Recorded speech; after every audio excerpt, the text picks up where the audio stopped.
নমস্কার বন্ধুরা, আমি এখানে দেখো ধোকা বানাবো। হিং দিলাম, একটু কালো জিরে দিলাম, দিয়ে ছোলার ডাল বেটেছিলাম সেটাতে নুন দিলাম, হলুদ দিলাম, সামান্য একটু লঙ্কা গুঁড়ো দিলাম আর একটু চিনি দিয়ে দিলাম। দিয়ে এটাকে একটা মণ্ড করব, করে বরফি বানাবো।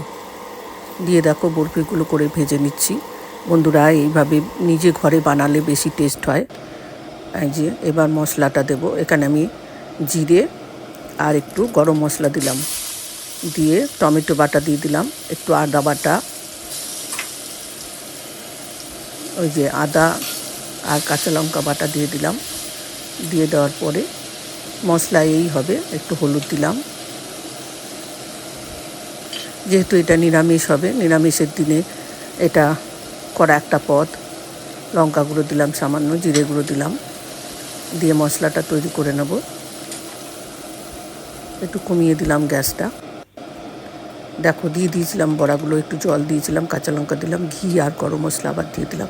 ভালো লাগতে একটা সাবস্ক্রাইব করে দেবে। ভালো থেকো, সুস্থ থেকো বন্ধুরা সব।